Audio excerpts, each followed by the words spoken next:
Did you know that the average net worth of a renter today is only $25,000, whereas the average net worth of a homeowner is over $750,000? Guys, you're not alone. Everybody has trepidation, worries, fears about the market, uncertainty. Am I making a right decision? And I'm here to tell you that it's okay. By watching this video, that tells me that you have some discipline and desire to buy a home. And I'm gonna provide you with a guide today to give you the blueprint to owning that first home. Hey everybody, my name is Brian Hogman. I'm the owner and founder of Mission 35 Mortgages, where we help over 1,000 Canadians a year make the right home ownership decisions when it comes down to getting their first home. Before we get started, this strategy, it's not gonna be for everyone. It's a very simple solution, but it is hard to execute. But that does mean if you're one of those people that's committed to going through the steps, you will have success on the other side. So let's get into budgeting. Do you even have a budget? It's not taught in school. Have you ever tried to follow one? This is your starting point. Financial awareness is your #1 step to reaching your goals. Here's what I want you to do right after this video. Take 30 minutes and go through the last month of your PDF and your bank account and see where all the money went. And I'm gonna give you some categories to put them into. The 6 things that I did on my budget that you need to categorize your money into are these. Let's go through the numbers, percentages. What I'm showing you here is the ideal target. When I started this budget, I was nowhere near the ideal. So don't get discouraged. It's a goal that we're shooting for. The first one is the fund account. That should be 10% of your income. The second one is your necessities, which is 40% of your income. The next one, donations and gifts. This is a fun one. That should be no more than 5 to 10% of your income. The last two, savings that get spent. That should be 20 to 25% of your income. And the last one is investing. That's 20% of your income. Now, your totals, when you go back and look at the past 30 days, are not going to equal anywhere near this, just like mine. These are the goals to get to, and I'm going to explain what each of them is for. And guess what, guys? I know when I did this, my numbers were nowhere near what I wanted them to be.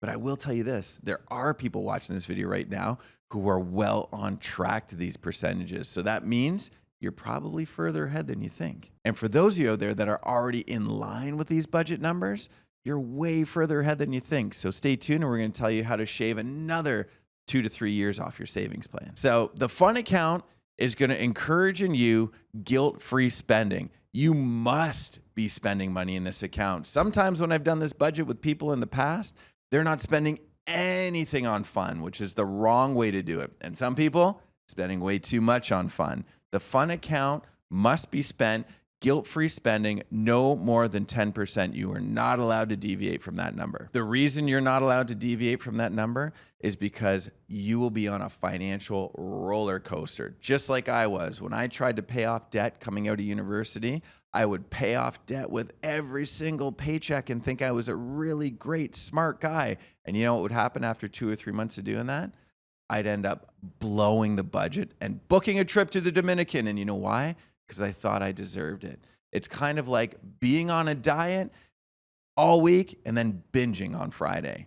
So make sure you spend your fund account. Necessities. This is what you must spend your money on. If you have a job and you need to drive there, you need to put gas in the car. Do you need a $1,000 a month car payment, or can you own your car? These are some of the decisions that disciplined people make in order to get to their goals faster. Just a reminder, these are difficult things that you have to do.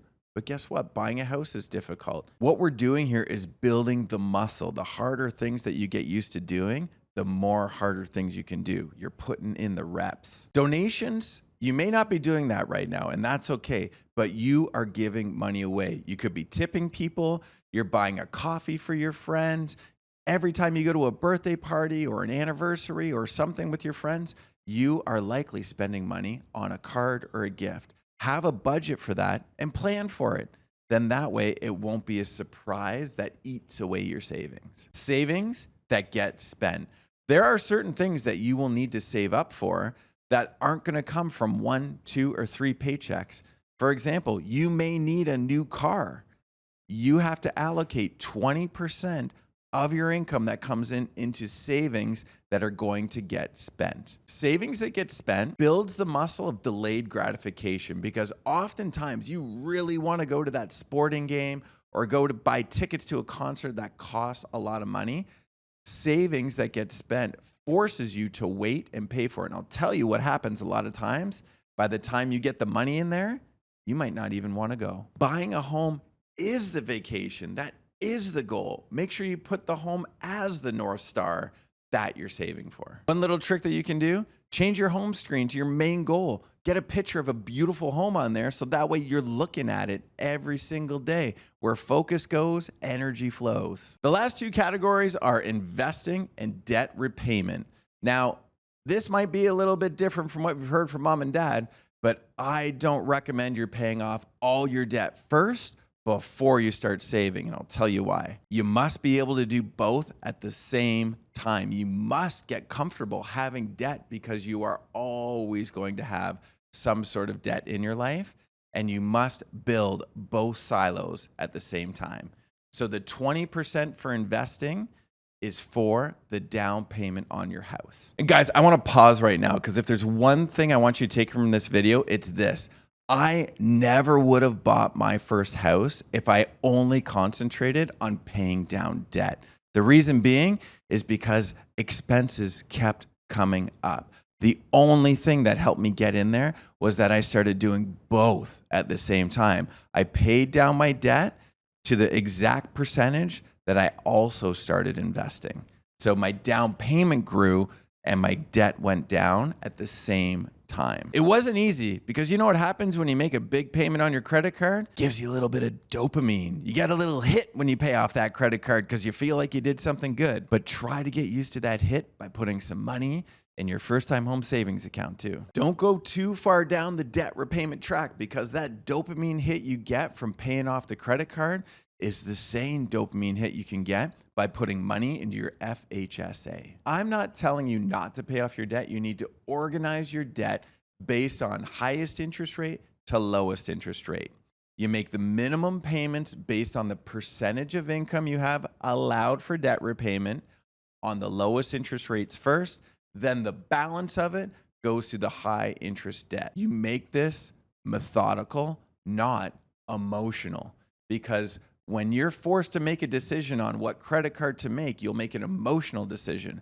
We want to make this systematic for you so you're set up to win. And guys, I know this is a difficult conversation to have, but if you have trouble with your budget, my team is happy to help out to help you get to where we want to go. So if this is meant for you, there's a specific link below. Fill out the information and one of my team members will reach out. Here's 2 easy wins that you can end up doing right now. Number 1, set a goal for how much you want to have saved in the next 12 months. Second one, set up an automatic payment. This is the best way to do it as soon as you get paid for that bill payment or for the investing account. So as soon as you get paid at $12.59 on a Thursday, that money comes out of your account so you don't even miss it. Fun fact, the average Canadian spends $14,000 on restaurants every single year.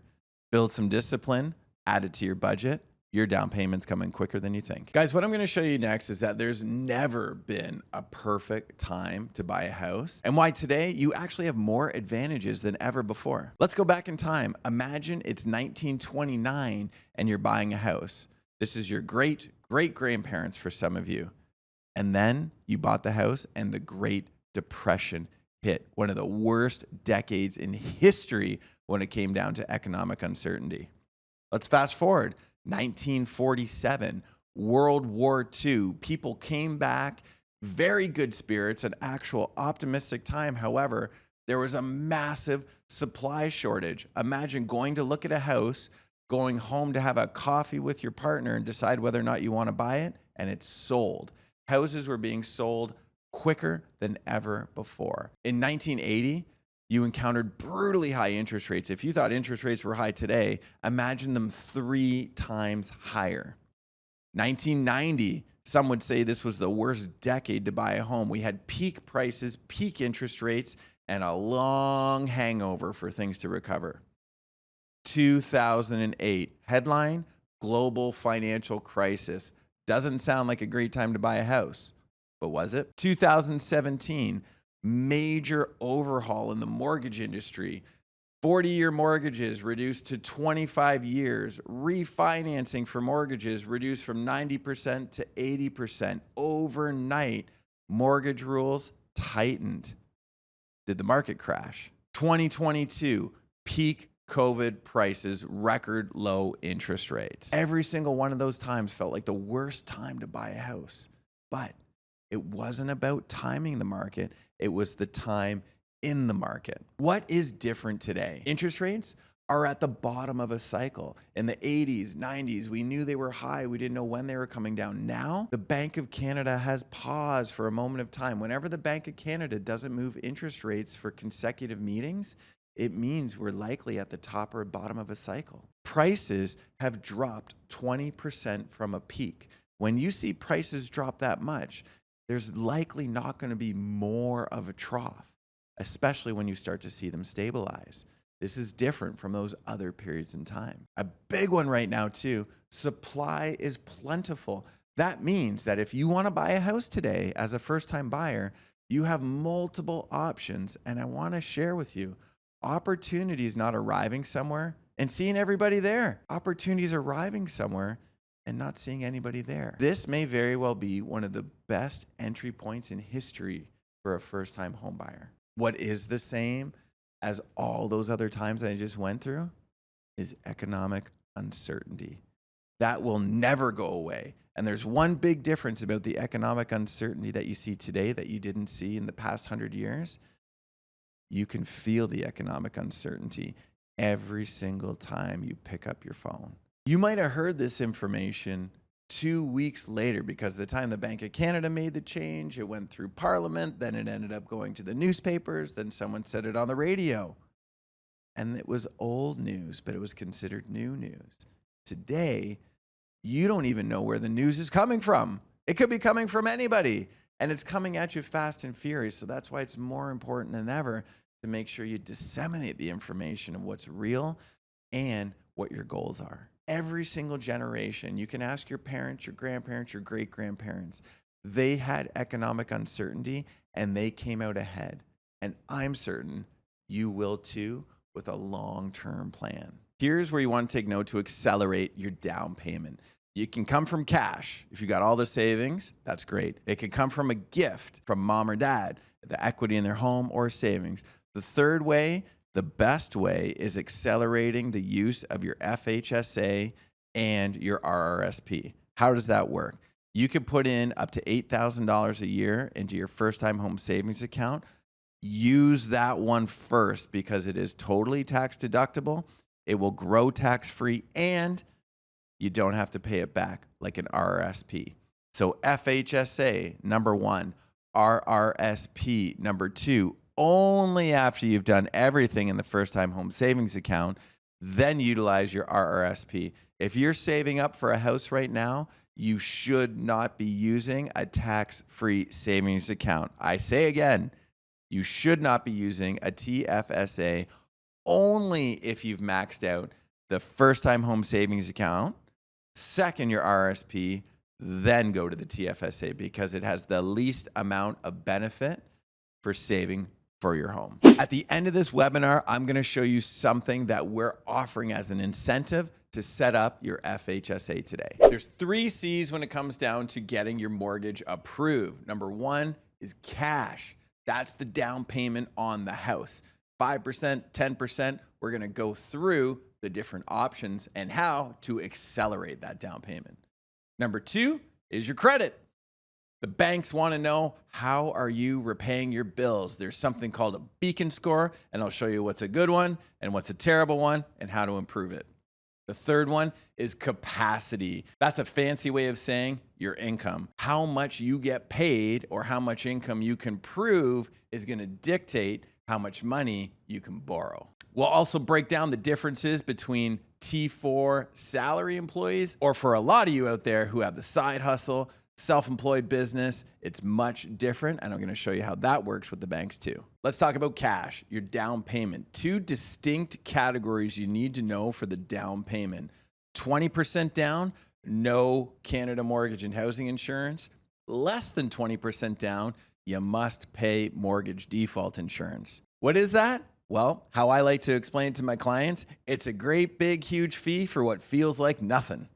The reality is that default insurance protects the bank in case you don't pay. Sounds unfair, doesn't it? The reality is, before mortgage default insurance was in place, you had to put down a 20, 25, even 50% down payment on a house. So it's actually a good thing. The more money you put down, the cheaper it is. So when you put down 5%, you can do that, but there's going to be a mortgage default insurance cost added to your mortgage. So it's not a cost that you have to pay out of pocket.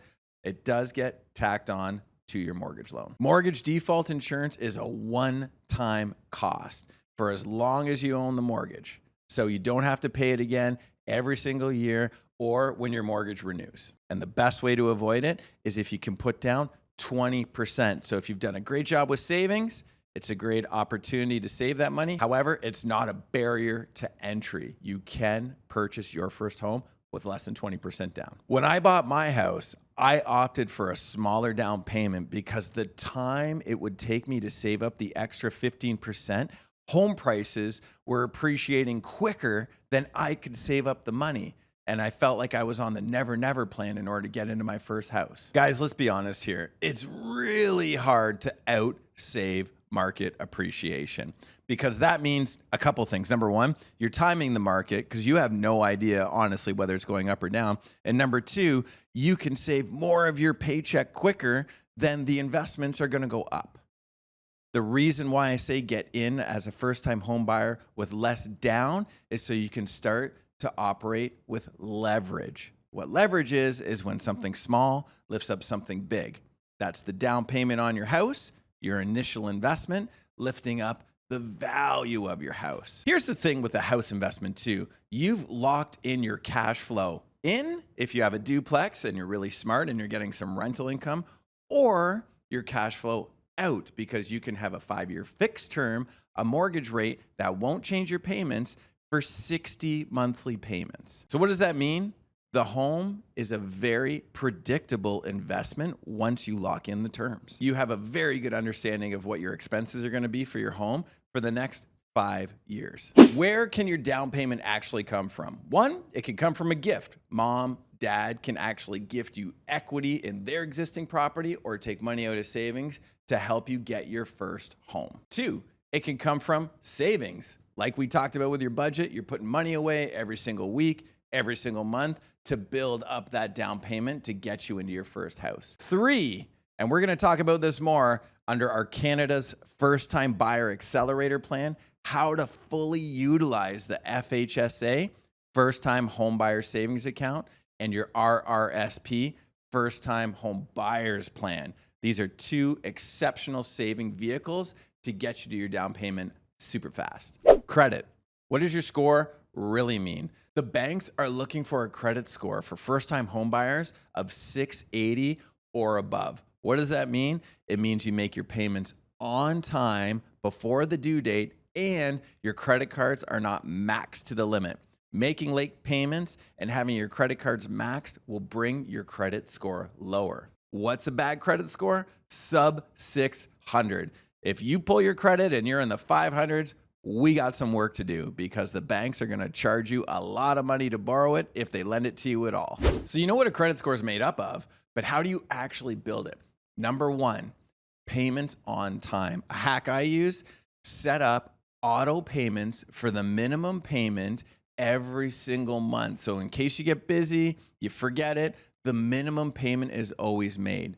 And fun fact, it's always better to make the minimum on time than it is to make a huge payment late.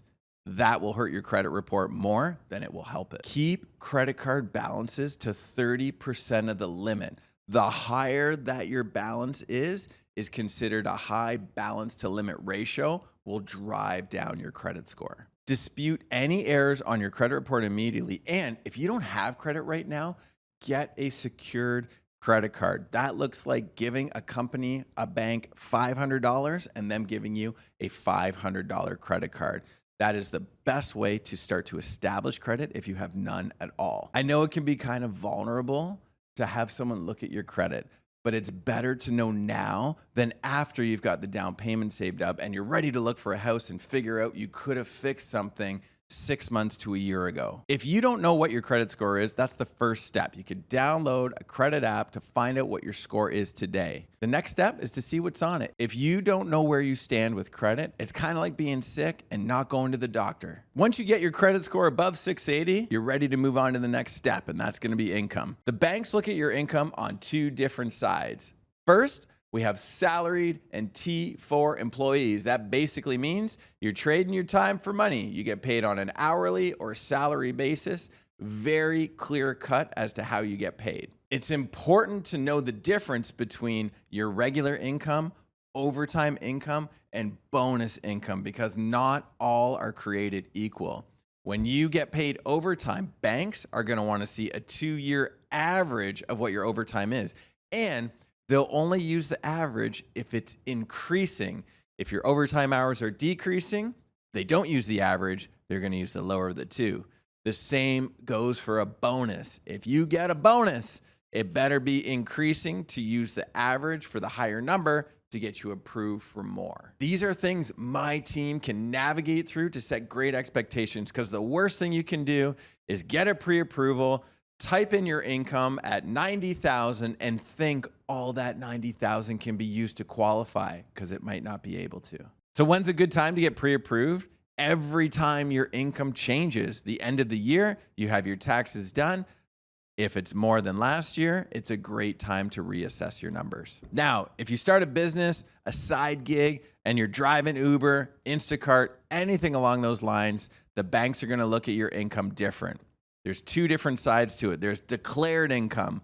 When you look at your income taxes, there's a top line that shows exactly how much money you made in that business. Then you have deductions off of it. That's your net income. So the banks have one program where they will use your net income, which is significantly lower than your declared income. However, there are other lenders that will use the declared income, which is a higher income number than the net. There's two different ways that the banks can approve you when you're self-employed. They can go the declared route or undeclared. What does that mean? Declared, very simple to verify. We take a look at your income taxes and we can see how much did you declare to the government, pay tax on, that you made from your business. Easily verifiable. The alternative is undeclared, where what we can do is look at your bank deposits with corresponding invoices and see reasonably how much money you made. Now, that one is a little bit more risky for banks, as you could imagine, so they might charge a premium in your rate for that type of financing. This is another reason why you want to get pre-approved sooner than later, because there might be a better way to structure your income to help with your affordability on your first home. And you won't know this until you sit down and talk to a mortgage professional. Today, guys, I'm going to show you 3 different strategies, in my opinion, are the best ones to get into your first home. First one, a duplex. What does that mean? It means it's 2 units in a home. You can live in one and rent out one. Triplex, 1 unit to live in, 2 units to rent out. And then the third option is renting a room, renting out a basement, or what we would call an in-law suite. I'm going to show you 2 strategies that can subsidize your living costs so you're living for less than where you'd rent an apartment. And I'm going to show you one strategy where you can basically live for free. The first one I'm going to show you is a duplex. I rented out the upstairs, which was the nicer unit, and I lived on the main floor, which is a little bit inferior unit because it was just me. So let me give you some numbers. You could buy a duplex today for $700,000. Your down payment is only $45,000. Now you have to pay Canada Mortgage and Housing Insurance on top of that, but the money out of your pocket is the $45,000 plus about 2% in closing costs. What does that look like on a monthly basis? Looks like about $3,400 a month based on a 4.5% interest rate over 30 years. Renting out a 2-bedroom unit in a duplex will yield you about $2,250 a month. That leaves you with a cost of $1,155 a month to own the house. Sure, you still have utilities, property taxes, and insurance. You are owning for less than rent in this scenario. And in your market area, it may be even better. Let's take a look at the triplex now. Same city, same scenario, but the triplex, a nice one, might be a little bit more. So we're using $800,000 for the purchase price of this one. Your down payment, slightly more, $55,000. Based on a 4.5% interest rate over a 30-year amortization, you're looking at just under $3,900 a month. But here's the kicker. You've got 2 units now that are helping pay your mortgage. Maybe a 1-bedroom and a 2-bedroom. What does that work out to in an A-grade city like Hamilton? A bachelor unit would be about $1,500 a month, and a 2-bedroom would be about $2,250. So now you're up to $3,750 a month. So $3,750 a month. That means you're living for about $125 a month. Guys, imagine 5 years from now you kept this property and it started paying you $1,000 to $2,000 a month. That's how you start building your assets. But that's for another video. Lastly, you might have a great single family home in your area where you rent out a room, maybe 2, to your friends in the basement, but they help pay that mortgage payment. Here's the beautiful thing. It might be a lower price point at $500,000 in an A-grade city like Hamilton. Again, 5% down is only $25,000. What does that mortgage payment look like? So you're looking at just under $2,500 a month. You could rent out a room for $750 a month, maybe 2, that's $1,500. So you could be living for under $1,000 a month and owning the house. Everybody gets stuck here. This is your starter home. This isn't your parents' home, your grandparents' home, the one you're going to get married and have all the kids in. This is the beginner home. That means it doesn't have to be sexy. It just means the numbers have to make sense. Guys, I want to let you in on something else here too. This is the hidden superpower of a mortgage, because everybody loves the idea of real estate going up in value, but the hidden superpower is that forced savings plan. On the average home, we see people paying off over $60,000 a year in principal. That means the mortgage loan is being reduced by $60,000 over 5 years. That is forced savings. That is your wealth and net worth growing just by living there. And hear me out. The home is an asset. It's not your last asset. It's probably your first asset. And an asset isn't just something that pays you. An asset is something that you can use to make money. And that's the next step of building your wealth. But you can't do that if you don't own a home. So I touched on it earlier, but I'm going to go into the nuts and bolts of it now. And this is Canada's first-time homebuyer accelerator program. Here's how it works. You have your FHSA and your RRSP. The government allows you to put $8,000 a year into your first-time home savings account. Most people are at a minimum of a 20% tax bracket. That means that you can use the $8,000 as a deduction off your income taxes. 20% equates to $1,600. What does that mean at the end of the day? If you put $8,000 into an FHSA every single year you do, the government, provided you're at a 20% tax bracket, will give you a check for $1,600 back. So now you just made your $8,000 $9,600. But that's not all. Next, you want to max out your RRSP, home buyers plan. How you do this is, provided you have the contribution room, put $17,000 next into your RRSP. So in the same year, $8,000 into your first-time home savings account, then $17,000 into your RRSP. $25,000 each year is how much you invested. 20% back on the $8,000 is $1,600. 20% back on the $17,000 is $3,400. That is how you can turn $25,000 savings into $30,000 every single year. Stack that up over 5 years and you're sitting on $150,000 in savings before you've even added any interest accumulation. Imagine you started this 5 years ago. Where would you be today? Don't delay this. Start it today and your savings starts to build. Last but not least, my good friend, the TFSA, tax-free savings account. If you are looking to buy a home, do not put any money in a TFSA until you've maxed out your FHSA and maxed out your RRSP contribution rooms. Only then should you put the money into a tax-free savings account. The next step is getting pre-approved. It's way easier to change a plan than it is to make a plan. And this first step is making the plan. Once we've started that, it's easy to make changes to your income, to your credit, to your down payment. But we must have the starting point in order to get you into your first home. Listen, guys, we are passionate at Mission 35 Mortgages to help you get pre-approved. We are part of Mortgage Centers Canada, which is part of Dominion Lending Centers Group in Canada, which helps fund $80 billion in mortgages a year. That is actually more funded mortgages than any other lending institution in Canada. We have access to 50 lenders all across Canada, and 76% of our business is repeat and referrals. So we know what we're doing over here. Listen, guys, we're not here at Mission 35 just to get you pre-approved. We're here to build a home ownership strategy. Our goal is to be your mortgage advisor for life. That doesn't mean just helping you get your first home. It's when you renew your mortgage, when you buy your second, your third, your cottage one day.